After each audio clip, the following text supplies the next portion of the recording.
inkuru. Ntago ugiye gusubiramo inkuru ubwo nageraga ko numve ibyo nabonye byarabaye. Ukuvuga ngo ibyo wabonye byose. Yego. Byarabaye ariko biba ku mpamvu imwe. Akumene ebyiri n'utundi turata hafi aho ngaho. Abarinjiye nyine. Irakugera ku ngingo z'ibyo we yaragambiriye. Imyenda se yayikuye mwate n'umudamu wawe wamushutse? Yayikuye yambara presence.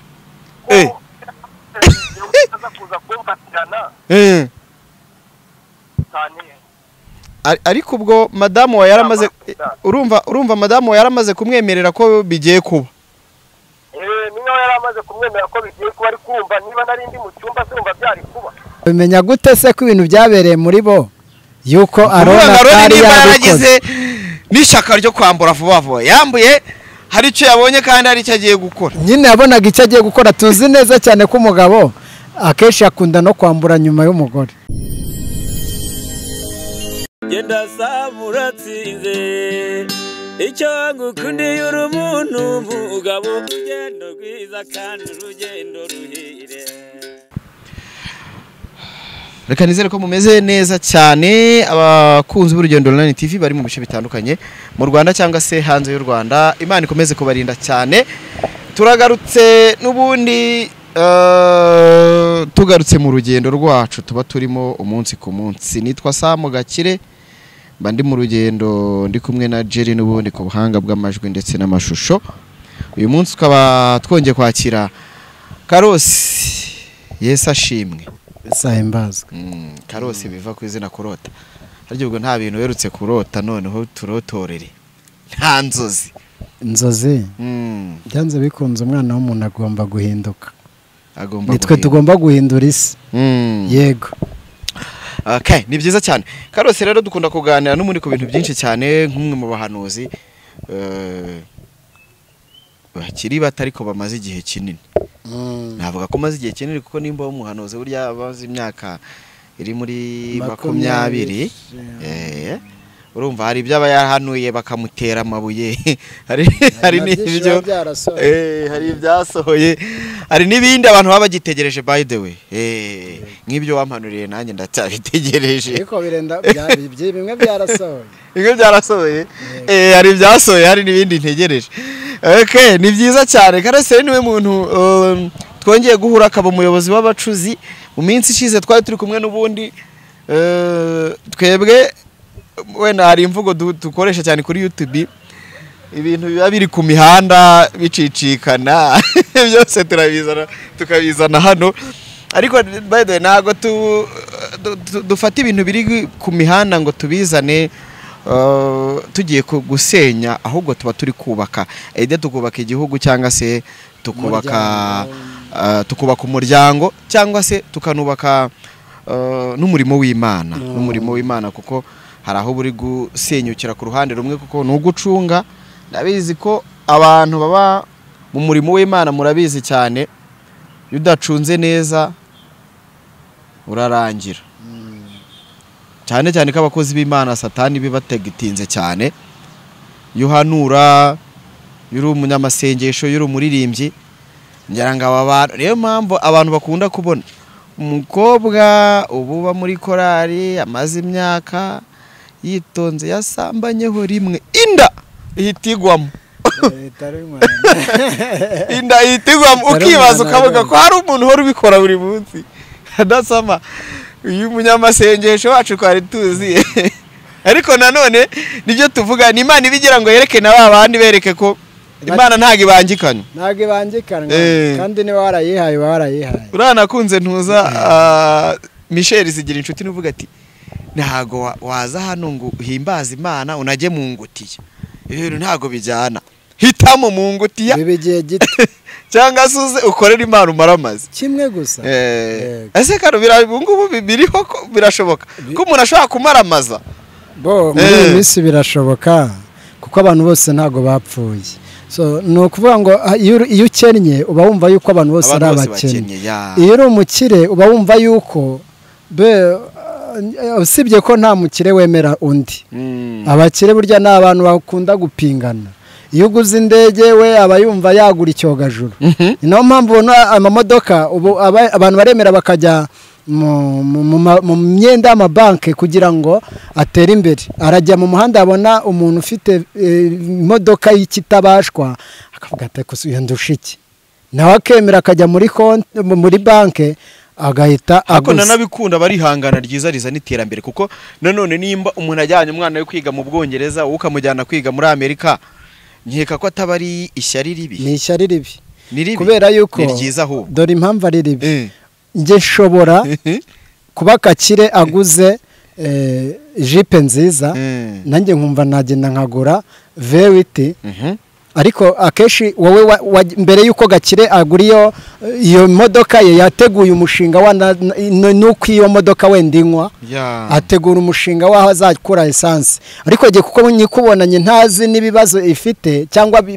nzahura nabyo ugasanga agenda agiye mvuye guhubuka ngo nanjye izina ryanjye ryandikwe ku iyo modoka yaje rero irihangana akeshi ridusiga mu bibazo uzasanga ridusize abana bacu niba bigaga ahantu heza uzasanga abantu ariyo mpamvu bamwe ubukire butarama ntabwo ubukire burama cyane cyane ubwo mu gihugu cyacu ntabwo nabura kubivuga usanga ubukungu buhita bucika intege ugasanga wari ufite amazi 10 cyangwa 20 yayagurishije cyangwa banki zamutereje cyamunara ubwo rero akeshi nyine ni ryiza ni n'ishyaka ryiza ariko akeshi ufite management mu mutwe wabaze ufite umuntu wabanje kuganiriza umushinga akakugira inama yego kandi buriya aho twari turi mu buzima busanzwe iyo tugiye no mu nzu y'Imana kugira ngo umuririmbyi aririmbe igihe kirekire atari yava mu murongo akorera Imana neza kugira ngo umuhanuzi amara igihe kinini agihanura gifite bantu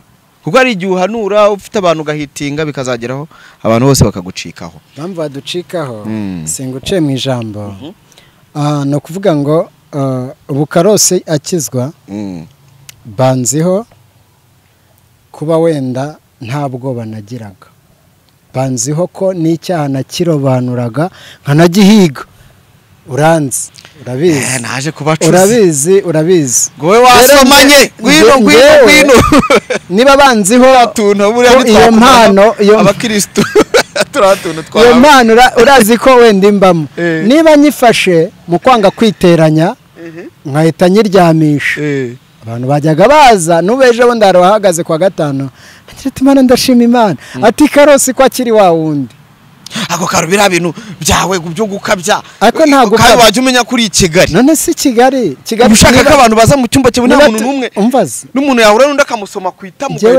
nza mu idini naje batwigisha ko icyaha guterana n'abantu bafite ibyaha nujijwe imbaraga z'umwuka wera impano yanjye Imana impaye sanga niba nkubonye ndabona numba wasambanye ndakubona nk'urubwa Karosa arasikana abantu bajya gusengera mu bacuzi ubwo namara kukubona ubwo simbwa yaterana n'abantu koko akabanza kaza imbere ukongera ukamuhindura ugomba kuza ukihana wamara kubyatura ukaba umuntu nawe twabwiriza aho kugira ngo ubwirize imirambo ukabwiriza umuntu muzima mubona amafuterano menshi y'abantu benshi adafashwe iwawe nibwo nabonye abantu noneho bihana batinangiye ugahita uvuga ngo abantu baciye inyuma uzasenya ingwa ahubwo z'abantu umuntu waciye none sasenyutse zingahe agahita ubona igihande cyose kirahagurutse reka nkubwire gake nibagiye Karosi uburamutse wanuriye umugore ari mu rusengero bakavuga ngo yaciye inyuma umugabo ntiwaba usenya urugo gake kubizi ko maze imyaka myinshi nyoboye kandi amateraniro magari yego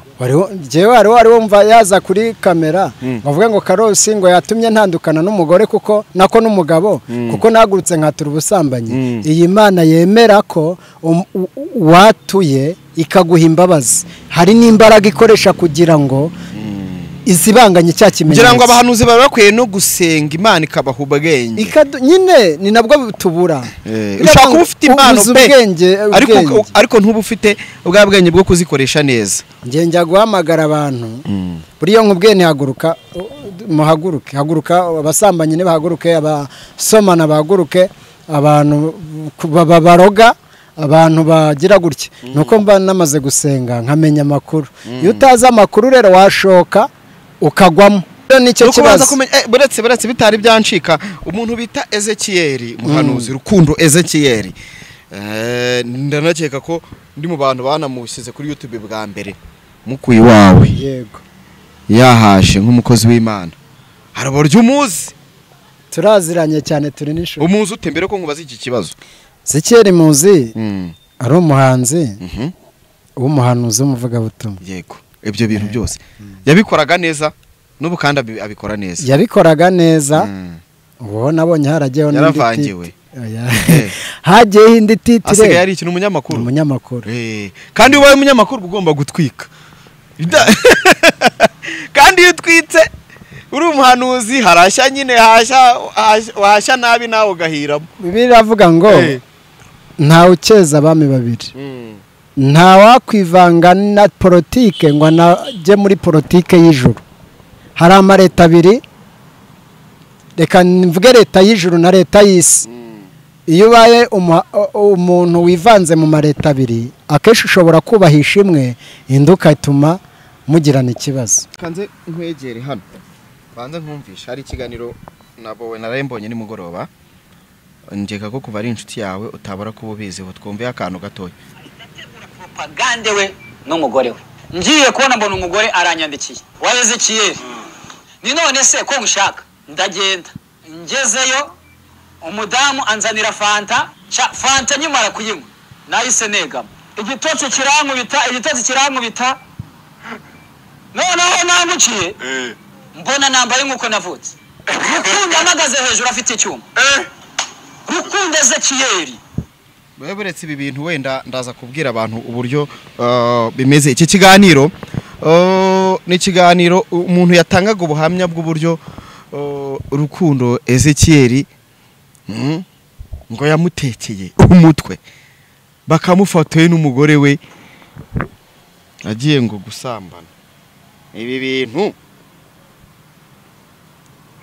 umuhungu wawe wabimenye ko byabaye ku Ezekiyeli inshuti yawe umuhungu wawe wahaga gatuti akabwiriza nabimenye narabyumvise na madamu wampamagaye arambwira ngo reba ngo kuri Big Town ngo reba ngo ikiganiro mbonye ngo ibi byabayeho ndamubwira ni ibiheze arangije ati reba mfunguye numva ariko mbere yuko dukomeza analize waretse twanze duhamagara Ezekiyeli ubundi tumubaze ese ibi bintu nibyo cyangwa uyu muntu dushaka gutangira kuko ngewe njya nanga kwanariza ku bintu utiyumviye nyirabyo atubwire ati koko uwo muntu byabayeho namufatiye iwanjye kuko wenda ibindi turajya twabivugaho nyuma twabikorera analize nyuma ariko twamaze byibuza kuvugisha twumve ko byibuza nimero ye ya Ezekiyeli iriho nimba atagiye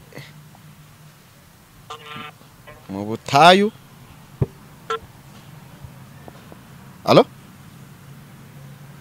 Alo yagiye bigenze utese ko umukozi w'Imana adukupye Mana yanjye koko ibi bintu ni ibiki?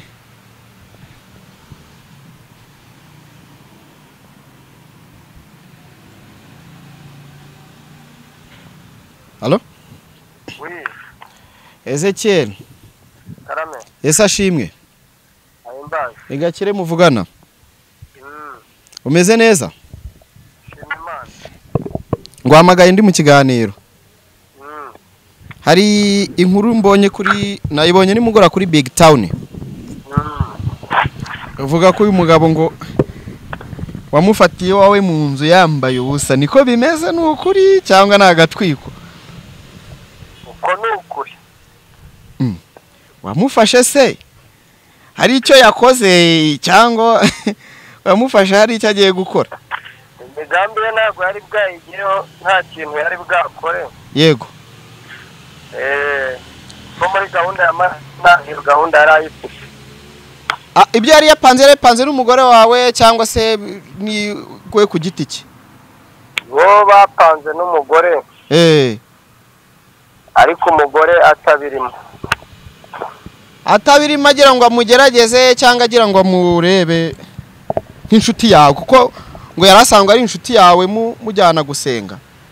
Mu by'ukuri hari uburyo yashaka ubundi uwo niba ari nawe muri kuba mu kiganiro. Ntago ndi kumwe nawe ngende gukora ikiganiro nuko nabibonye ndi kugira ngo mbisesengureho wamaze kugira umbwire uruhande rwawe.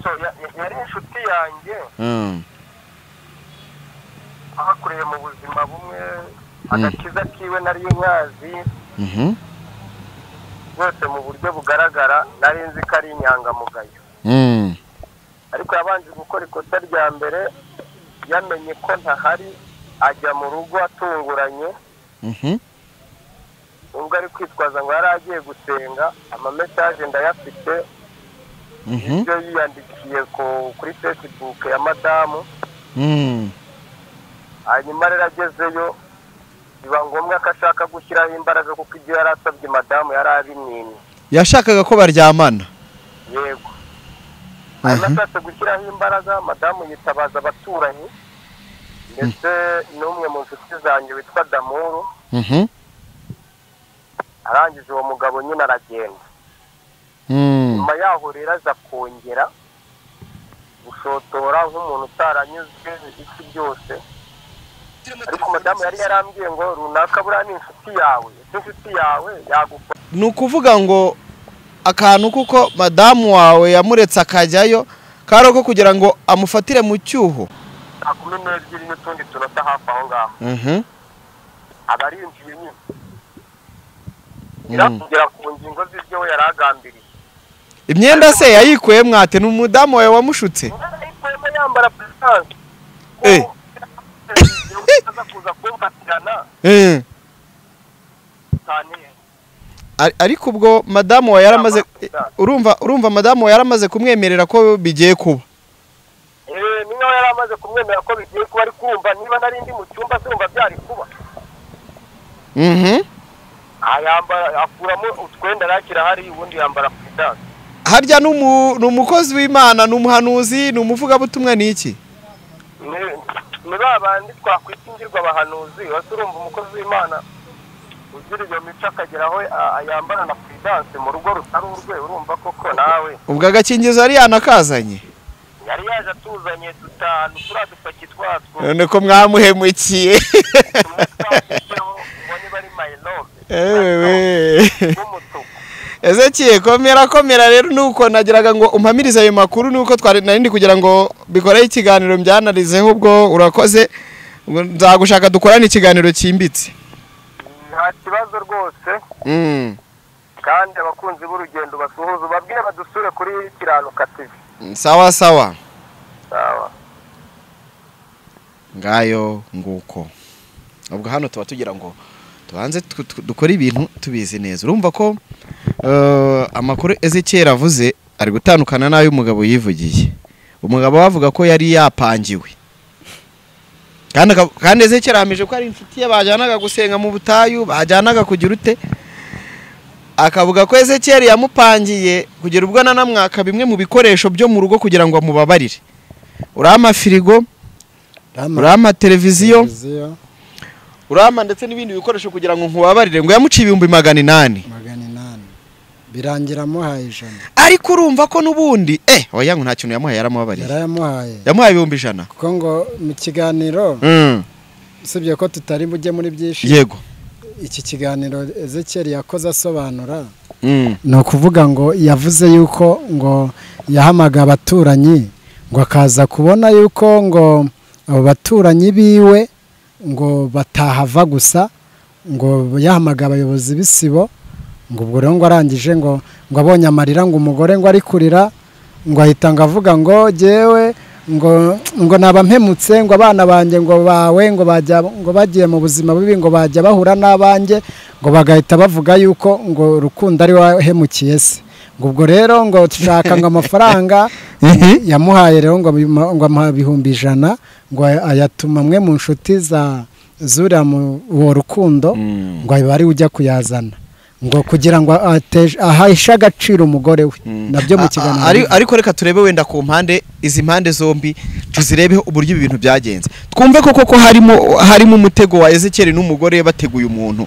nimba bari babyumvikanye bashaka kumuca amafaranga kuko kuba baramuteze kandi ngeka ko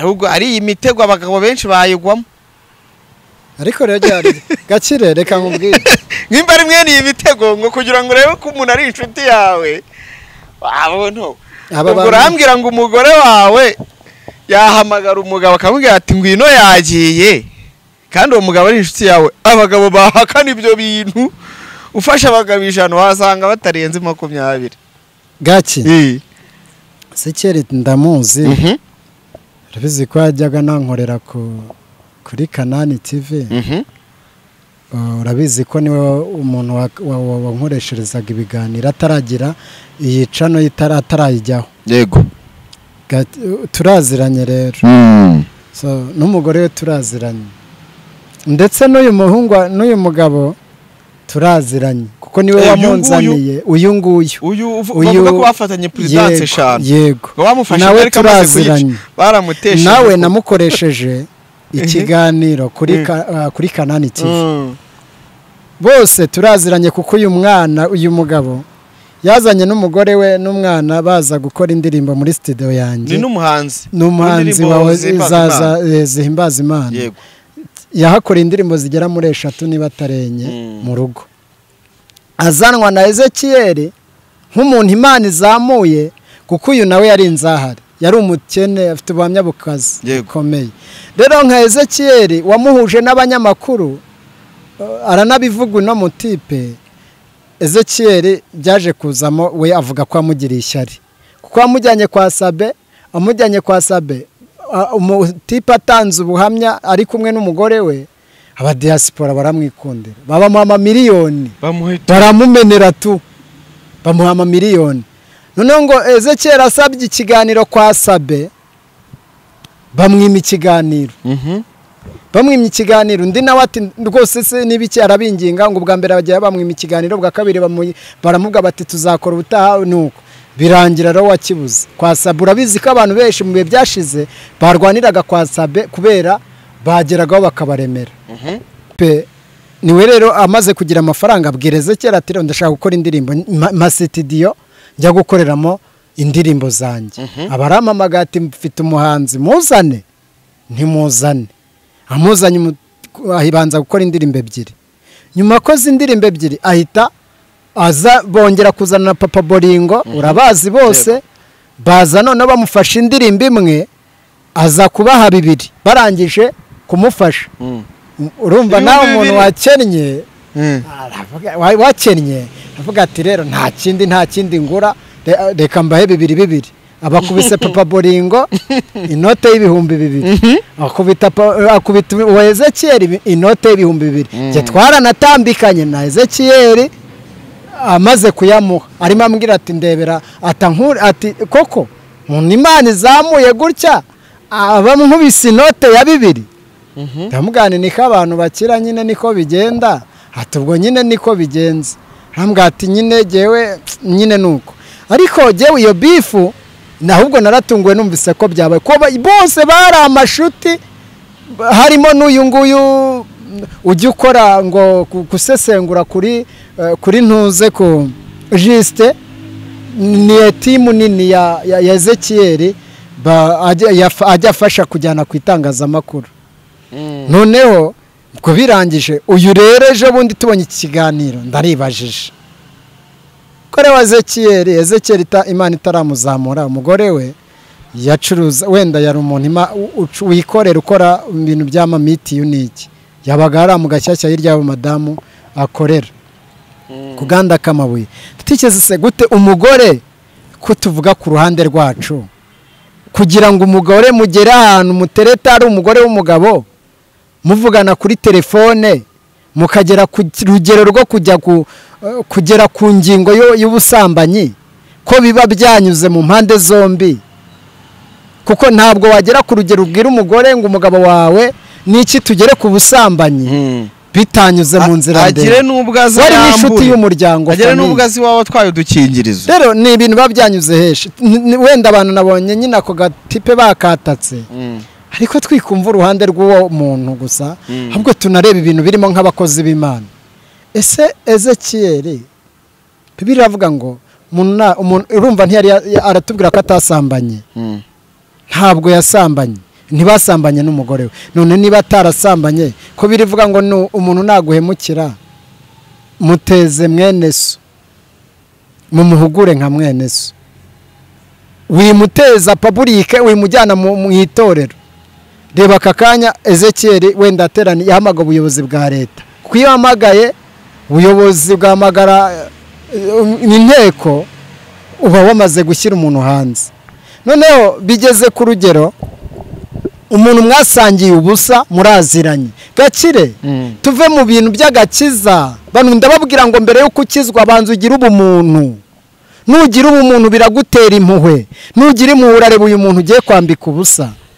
Noneho njyewe nanatinya kumva nibwo nasanga nukurara ibintu ntakora. Je ngira impuhwe usanga umugore umuntu yambaye ubusa, n'umusazi usanga umusazi mu muhanda, n'umugabo ufite umugore. Hituhamagara abantu public. Ese nk'abantu bakijijweho ibyo bintu nibyo ko mushobora kwicara mu gapanga ngo reka runakaze hano tumufate tumwereka abaturage. Ahanga nikoze Ezekiel yakoze ni inshuti yanjye yarahemutse, cyo ni cyambere. Sinzi nimba umugore we wenda baye umugore wa Ezekiel nimba ari umuhanuzi cyangwa nimba ari reka ngurugero ari umuvugabutumwa, ariko ntago yarakwiriye nimba yari no kubibwira umugabo we. Mbona Ezekiel yarakwiye kumubwira, kuko Ezekiel nimba ari umukozi w'Imana yarakwiye kumubwira ati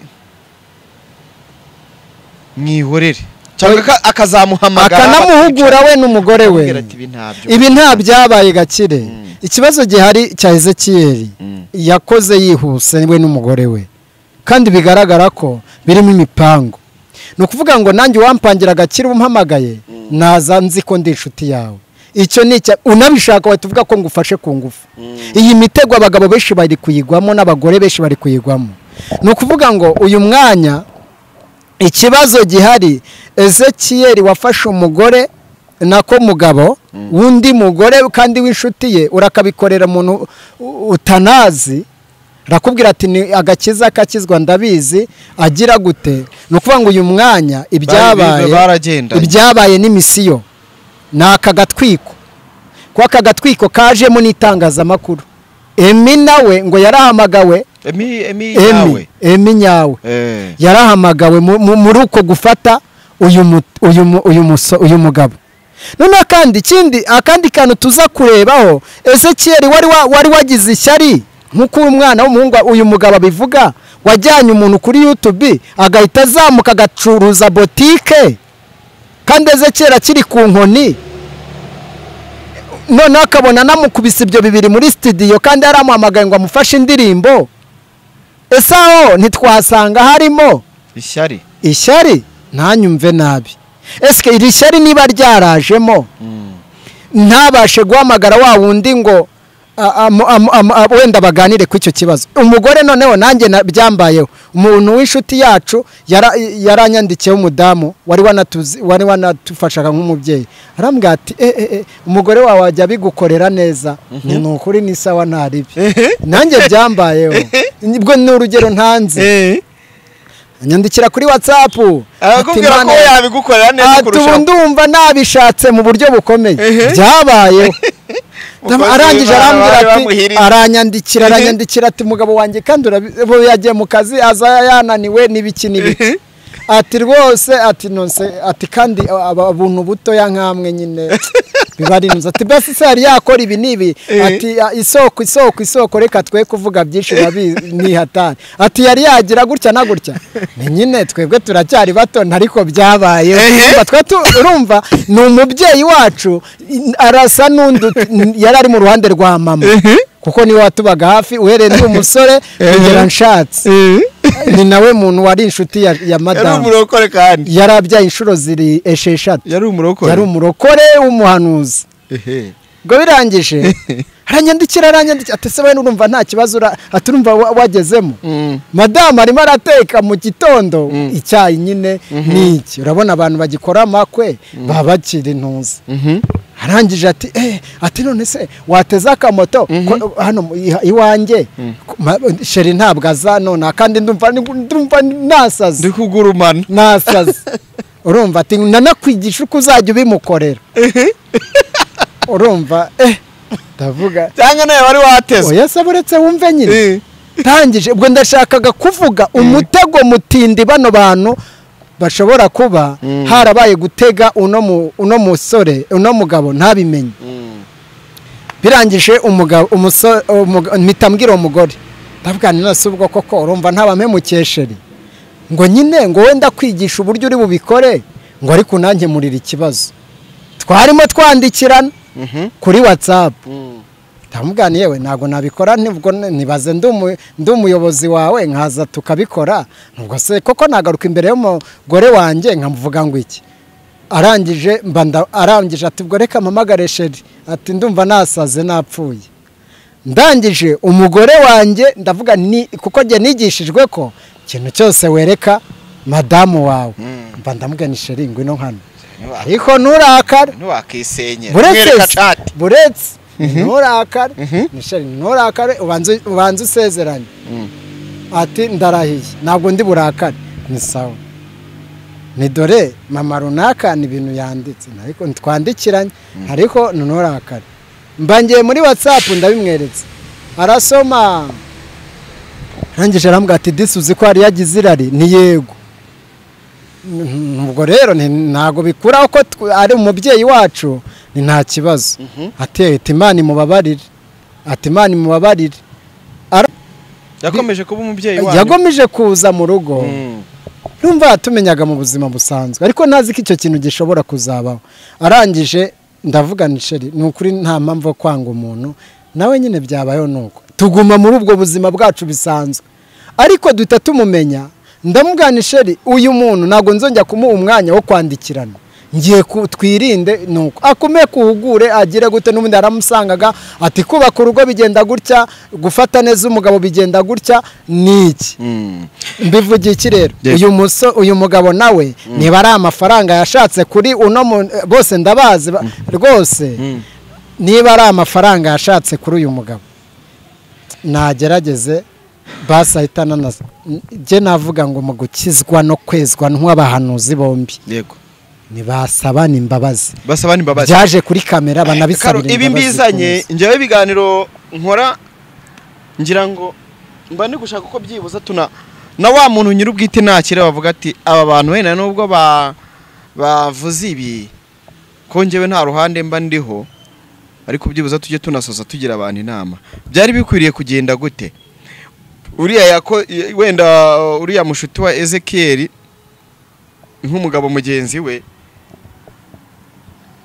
byarashutswe arashukika cyangwa se yagize irari ry'umugore w'abandi ni icyaha yafashwe ku ngufu njye ndaza kontereta yiri kuvugwa dore impamvu njye ndi umugabo ungejeje iwawe wankoresha icyo ushaka karose impamvu ntajya njya mu ngo z'abantu nuko nzi ko iyi mitego iriho wemeye kujya mu rugo rw'umugore n'umugabo kame mwandikiranye ikosa rya mbere wa mugabo yakoze yaterese umugore w'abandi ariko ntabwo twamenya niba uwo mugore atari we washotewe umugabo uwo mugabo wagiye kwambara ubusa mu rugo rw'undi mugabo mu rugero rumwe jyewe ikintu navuga uyu mugabo simpamya ko yikuyemo imyenda igikorwa cy'ubusambanyi kibanza gutegurwa ntabwo ubusambanyi bwaza ngo buhite bwikubitaho umugore atagize irari cyangwa umugabo ngo arigere bitangire ngo umugabo se ni muntu ki wakuyemo ipataro tuba dufite ntuze nyinshi ubu sinambaye karuvate nkambara ikote nkambara ishati nkambara isengeri nkambara nuko n'ibiri imbere na bogisa wenda n'ikiri imbere ya bogisa n'ipataro none se nimba umugore wa Ezekiel afata umuntu w'umugabo kamubwira ati ambura cyangwa se asanga ari nawe wabimwambuye ari kumukoraho none se yari afite umubiri w'icyuma icyo ni icya mbere kabiri uyu mushinga utegurwa hari inde ko ari umugore n'umugabo iyo bambwira bati umugabo yarinjiye ahita yikubita mu ntuze mu nzu agwa hejuru mugiye kumufata ku ngufu oya tuvuge urumva ko Ezekiel yari ari mu cyumba ntabwo Ezekiel yaturutse inyuma ngo asange umugore we yaje wenda we babanje kubonana n'uwo mugabo ahubwo Ezekiyeli byabaye uyu ni umushinga noneho wateguwe kugira ngo ujye amafaranga none se utateguwe wenda ndabizi kandi ibi bintu hari ahantu najyaga mbyumva ugasanga nk'umuntu umugabo aravuze ati sheri wanjye urabona rero turakennye amafaranga hari n'abapfa ko kijya kikwibwirisha igihamagara wakibwiye kikazaza nagiye safari tukagihita tugifata kikaduha amafaranga birahari jewe rero uyu mushinga wateguwe warateguwe mbwira ko umukozi w'Imana nka Ezekiyeli muri uyu mushinga wenda ndabizi jewe nta muntu nsaba nta n'umuntu nsaba amahoro ni nabyo napfa n'aya madini njyewe ntawe nsaba amahoro nta n'unsaba kubaho njyewe icyo nsaba ni Imana yo mu ijuru yaduhamagaye uyu mwanya rukundo niba arateguye uyu no mushinga n'umugore we nanjye nabikora na Claudine nkavuga ntiduhamagare hari umuntu wenda arayafite turagikubita ntuze nikimara gukuramo imyambaro njyewe ndakugoboka mitenza tutarabikora hari amafilimi menshi arimo abikora y'Abanyarwanda bari gukina rero iyi théâtre yakinwe n'umugore n'umugabo umugabo yaguye mu mutego umugore atazi nako umugabo atazi we yaguye hagati y'ibyateguwe uyu mwanya rero ntabwo je navuga ko ari ibintu byahubutse kuza ngo bihite byinjira bigere mu bantu iki kinyoma abantu banakiveho iki kinyoma abantu banakive bari kudukurikira na Ezekiyeli ubwiwe nk'umukozi w'Imana uhanura uhagara akavuga ati yago agiye kurwara akabivuga public ati uyu mwanya ijwi rinjemo yago dusengere yago bigende gutya noneho ejo ibintu bikagenda wamugana abantu bakabona ko yagwarwaye agahita azamurwa muri iyo ntera jewe ibi bintu rero ntabwo iki kintu cyateguwe n'umugabo n'umugore bita byikubita mu ndi mugabo uguye mu mutego w'abantu babiri bateguye watabizi rero ahubwo aka kanya ndumva ngo azajya muri RIB inde Ezekiyeli mu kiganiro afite aha uze kujya kuri Kiranuka TV yavuze ko azajya kuri RIB ngo akarega uriya mugabo ngo niwe ushatse ko bijya hanze rero njyewe ahubwo uriya mugabo namushima kuko yashyize yemeye gutanga ukuri hari n'abandi bagabo benshi bazahita bakurikiraho bibaho jewe ntabwo nakomena ko urugo rwanjye na w'Imana Claudine rusenyuka ahubwo nshobora guhita nemera gutanga nibyo mfite byose nyemerera unsange karosi nambuwe imyenda yose gitsina kiri hanze ibintu byose biri hanze uriya mugabo ariko ngo yaramubabariye ariko reka nkubwire bamwatsa amafaranga ako ufite nimero ze tumuhamagare live njewe nkunda ibintu reka mbaze Moyize muri rega twese turamuzi nsaba abantu ko ari twe twabakora uyu musore niwe twe twamukoraga indirimbo Karo akenshi bikunda kuvugwa ko inzara cyangwa se ubukene buba buri muri bamwe mu bahanuzi bushobora gutuma umuntu ahanura atari Imana ivuze cyangwa se agahanura ahantu bitewe n'uburyo bamugaburiye ukajya ahantu ubashyiriye ubuhanuzi bw'uke Imana igiye kubakubita inkoni yayo wahagera baguha inkoko ugahita uvuga ati Imana ibahaye indi etaje muguze indi modoka kugira unahavana ituro arabizi ko ubuhanuzi bubi butajya butangisha ituro wowe urabizi neza bakuvaho bose wowe urabizi neza rero nagira ngo wenda turebe ese tutanerebeye ntiturebe kuri Pastor Claude wahanuye ejo bundi ntiturebe no kuri Ezekiyeli nibi yakoze tubwo turi kureba muri rusange gusa nituza kujya muri ibi ngibi bya Ezekiyeli wahavuze ati yarapangiye washaka amafaranga kandi koko nimba urumva Ezekiyeli yaravuze ati mugenzi wanjye arazamutse wenda ninjye namweretse connection ahawe ikiganiro kiramuzamuye nibyo n'umugisha w'ushaka no kujya kuri YouTube zo mu Rwanda ntubure n'umuntu ugufasha birashoboka cyane tujya gukoresha abantu ibiganiro yaguhamagaye ati mbabarira basi byibuza ningira kuri YouTube bazamfasha ntibamufashe kandi ababaye ngiye bijya bikona no kumbabaza isaha yo gutabarwa ibitaragera kandi ukigendera waba uri kwigendera no munsi ugahura n'umuntu ukamukoresha ikiganiro utanabizi utanabipanze ukumva umuntu araguhamagaye nimba ari umwana turamwana ashaka kumujyana ku ishuri, uriya mubyeyi ndashaka kumugurira ibiryo, uriya muntu ndashaka kumufasha ikintu iki bijya bibaho cyane kubera ko isaha y'Imana iba yageze. Ye ni inzira yo gutabarwa, n'igihe inzira yawe yo gutabarwa ibitari kuri YouTube, ibitari mu biganiro cyane, ibiri ahandi hantu, ariko ukumva ko kubera ko nuza ukarira kubera ko nundi yarize bari buhita bakwitaba. Abantu bakunda kugira ibyo bintu kubyitiranya cyane, ngo mbabari ari nk'umuntu umbwira ngo mbabari ukampa ikiganiro wenda ko abantu bamfasha. Ngi ikintu cyatumye mbigendamo gake, hari nk'igihe nakoreshaga umuntu ikiganiro nkanashyiraho nimero ze, hashimitse none uko batampamagaye Muna kuri kintu mama ngo ubwo si we bayahaye benshi bagira ngo umuntu wayahaye yumvira umuntu atangiye kumva ko bamaye amafaranga yo kumufasha. Wenda ndagira ngo ku ruhande kwari tumaze kuvugaho rw'uburyo biriya bintu Ezekiel ashaka ko yarapangiye, twa tuvuze ko dushaka kuvugisha uriya mutipe dushaka kumuhamagara byibuza nawe akatubwira ese bino bintu wenda n'umuntu yanagirira ari umuntu n'umuntu burya niyo yaba ari pasiteri niyo yaba ari indena twumva amakesi n'abapadiri babyaye kandi bariyeguriye Imana, kanswe kubona pasiteri we none unifitiye umugore binoroshye ko yanareba uwundi akamwifuza. Ibyo ni ibintu bishoboka, ariko se muri ibi bintu byabaye koko nimba harimo nikosa ese Ezekiel ntiyaba yaragize akantu ko gupangira uyu muntu ngo agire uburyo ashaka kumukuraho amafaranga n'umugore we? Ese ni gute umuntu nka Ezekiel w'umukozi w'Imana w'umuhanuzi, umuntu wawe haza azanye na prudence akagera n'uburyo yiyambura cyane, nabyo ni ikibazo. Gusurana hakabaho gusengana ibintu nk'ibyo, ariko hari igihe ugendana n'umuntu bitewe n'intambwe wenda Imana imaze kuguteza. Urabyita kugambanirwa? Nuko nguko mbyita. Hari ikiganiro ndimo nkorana na Karosi, we yari kumbwira ati mwari inshuti haje mu ishyari. Ese nawe urabyita ko Ezekiel yabara kugiriye ishyari?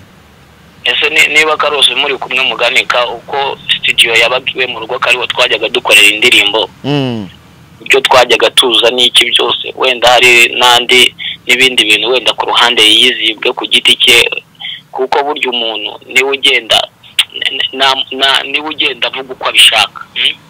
Abyo nshobora kubanganira nawe kubera yuko tuziranye, ariko nahura na Karosi nkamubwira ni urebuze icyagakire ni gutya na gutya ibintu nk'ibyo byose. Yego. Harya amazina yawe ni? Nitwa Nsekanabaro. Aro wenda ntabwo nari nguhamagaye, wenda nshaka kuzagusaba ikindi kiganiro cyawe tukaganira tukabiganiraho. Waruvuze ishyari kugambanirwa, uburyo yagusanze we avuga ko ari wambuye imyenda, niwe wayikwambuye cyangwa? Ngiye uko nambuye imyenda. Reka ushobora gufata umwanzuro wo kujya gusambana, warangiza noneho uwo mugiye gusambana yiyambura imyenda, wowe ukiyambura imyenda, aba habaye mikeke. Karongera wenda ngo turi kugana ku musozo wabyumvisha uburyo uyu muvandimwe bisobanuye, avuze ko habayemo kugambanirwa. Ezekiel wakavuga ko ryari irari ryafashe umukozi w'Imana mugenzi we bituma agiwe mu rugo. Ngira ngo buri muntu wese uruhande rwe arwumvishe, abantu badukurikiye niba bakijanye sibyo ko nyine nk'umuntu mukuru wari wese wabyumva afite uburyo yabyumva. Karosi ati genda umva uyu muntu yaragambaniwe nawe nk'uko abivuga. Ezekiel agasobanura ati ntago namugambaniye, yararikiye umugore w'abandi, kuko Ezekiel avuga ko afite na message bacataga, ariko byo message si ibanga, nta nubwo ari ikintu gikomeye. message za maremwa oya niyo zitaremwa rega. Njewe ndi kugaruka ku bosi nkigikiye ko aremera ko yarongo yaragiye kurongora, kuko nawe yabisobanuye, ariko nawe uburyo byafashwe siko byapanzwe, ahubwo uko bo bamupangiye yaguye mu mutego. Ese tuvuge ko uyu Reka tuvuge ko Aroni wavuze ngo n'umuhanzi uri indirimbo zo guhimbaza Imana, ni n'umunyamasengesho, ni n'umuhanuzi. By the way, Imana ijya imbabarira kwita abantu titire ngewe batari bampanurira. Yego. Ko umuhanuzi burya yitwa umuhanuzi, ariko niko babyivugiye. mugenzi we niko yavuze ngo babirukankanaga ni inshuti ye mbega ni inshuti ye magara. Reka tubanze tuvuge ku ruhande rwa Aroni. Aroni yaguye mu mutego nyine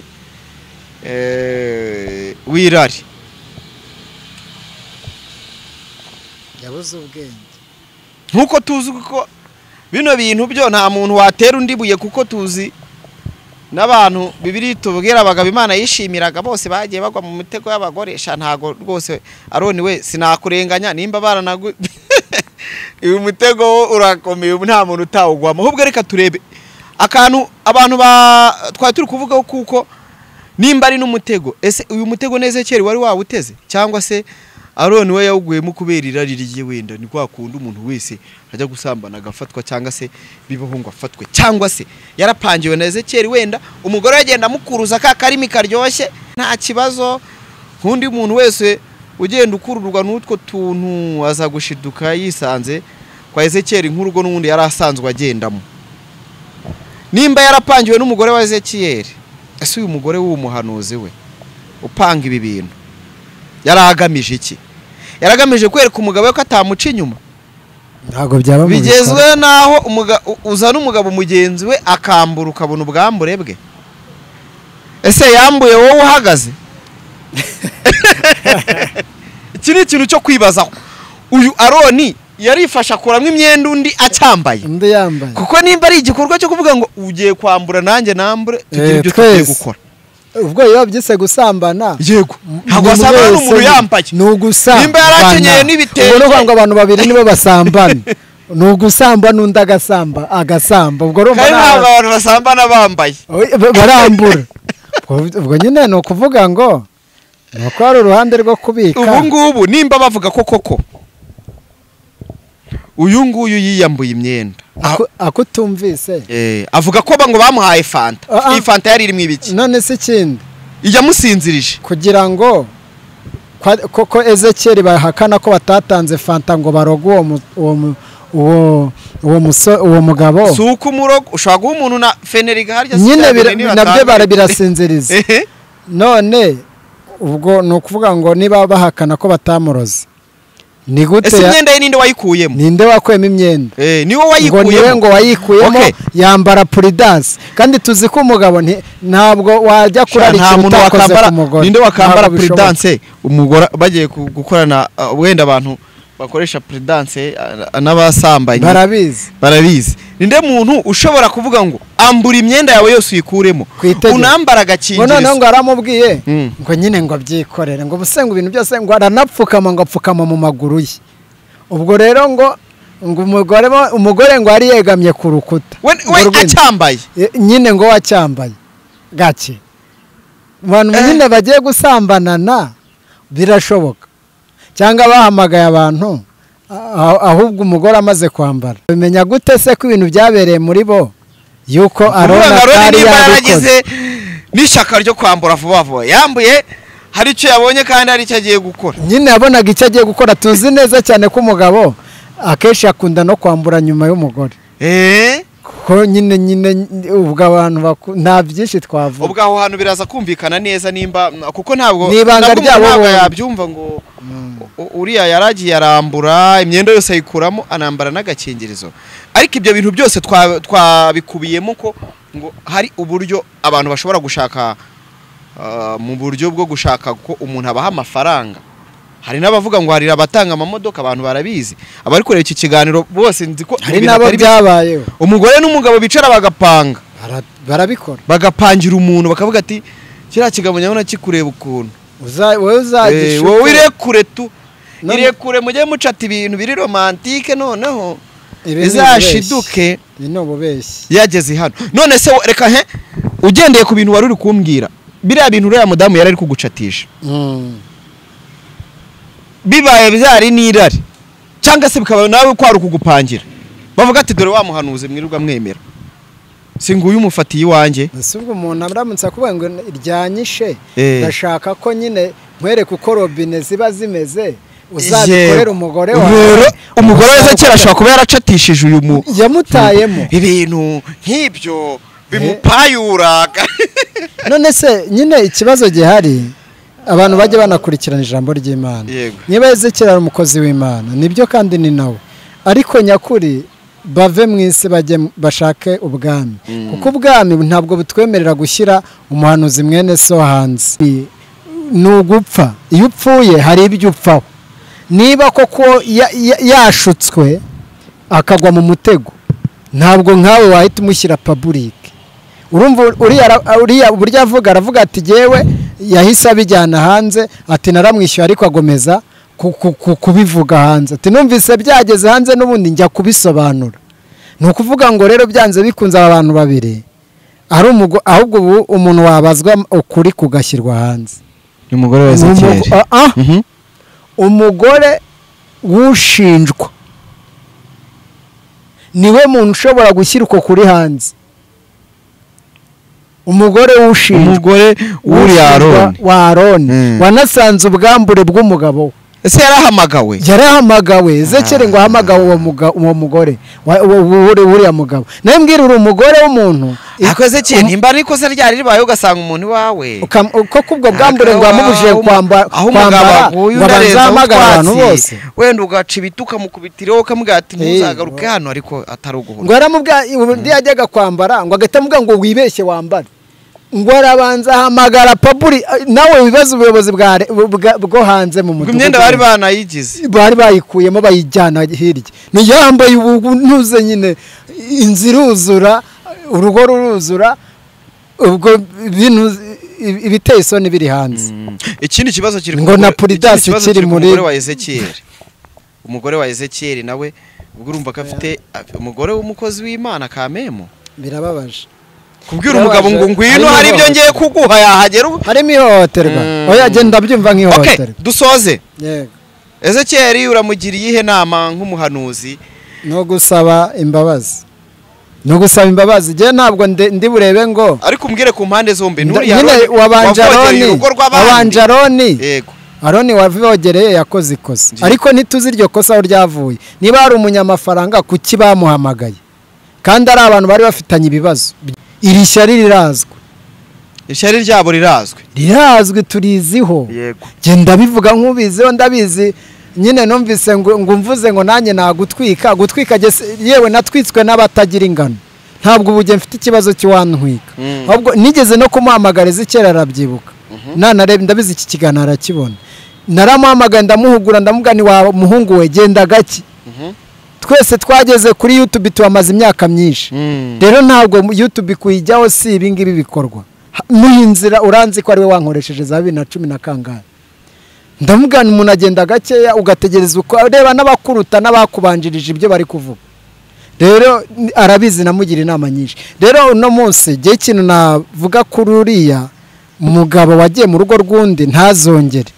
Buse kuba jewe ntajya mu ngo nuko ntakenerwa. Fite public nini muri iki gihugu no hanze yacyo. Babankeneye ngo njye kuvuga ngo ikosa kuri Aroni kujya mu rugo rw'umugabo mugenzi wawe adahari ngo kuko usanzwe uhajya.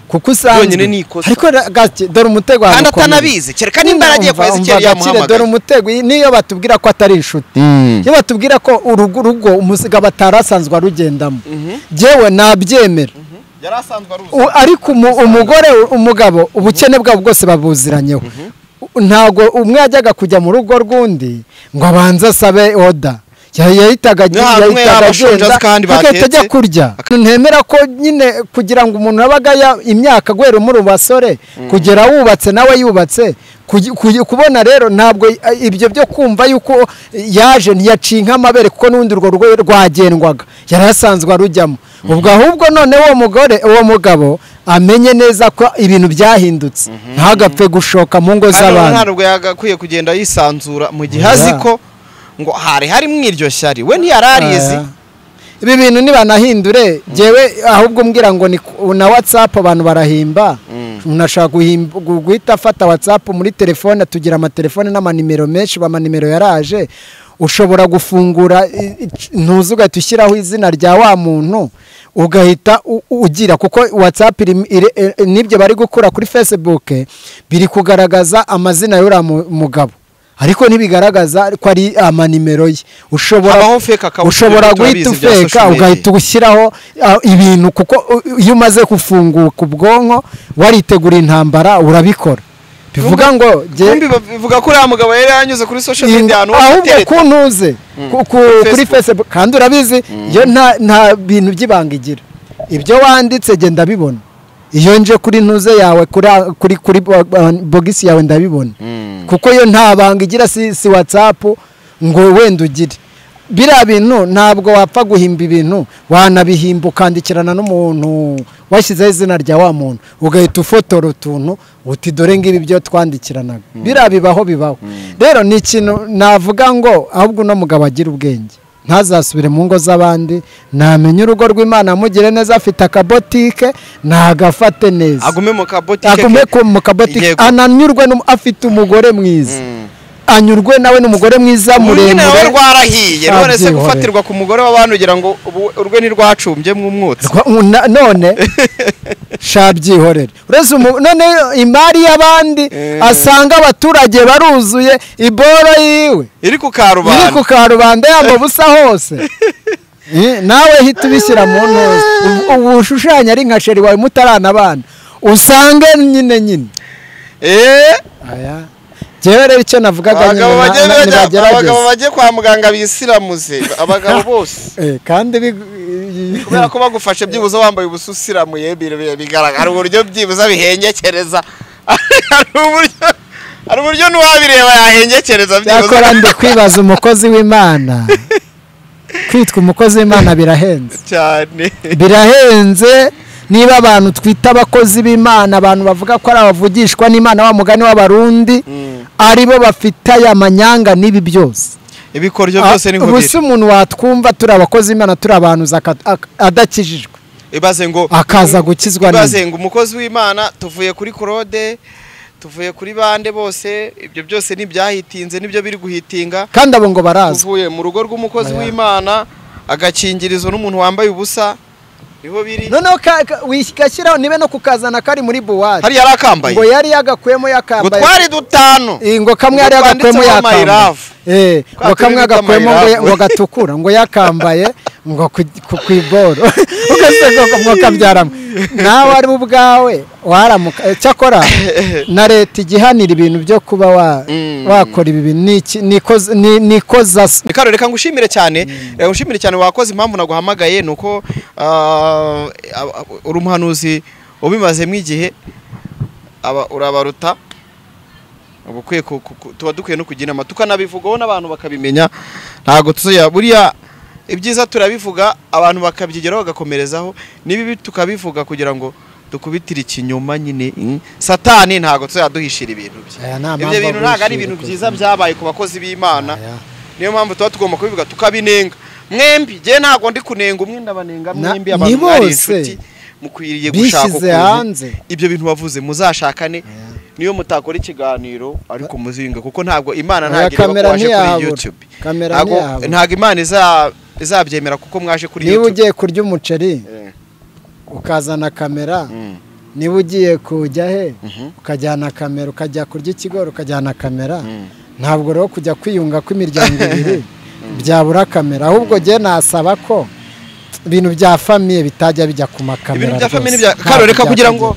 ibi bintu reka iki kiganiro tugisoresha isengesho usengera abantu ngo dukurikiye usengere na Ezekiel na mugenzi we byibuza Imana yo mwijuru ibanshe kubahuza bareke kuko n'ubundi nibatatanya urumva harimo imbaraga nimba bajyanaga mu gusenga umwe yabwiraga undi waguye akazamura undi bakwiye n'ubundi banafashanyaga bashyuriranaga amazu urumva nko yishyuriraga urumva ko uyu ni umudayimoni ni umudayimoni wabateye uyu mudayimoni reka tumwirukanishe isengesho Mwami Imana turagushimiye uri Imana ishobora byose uri umubyeyi wacu kuko ari we waturemye uzi neza twe kuko waduhamagaye dalawe nima sidebo nea sikode brefaya la si erebrere Mwami turasenze uyu munsi waravuze ngo urapfusha bwoko bwawe bugaseka nyamara ngo twe twapfusha ngo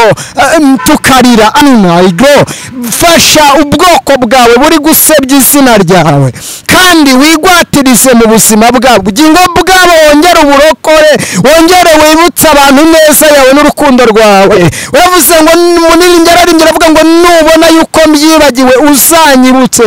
Nabo rero ongera ubibutse agakiza, ongera ubibutse imbabazi, ongera ubibutse urukundo.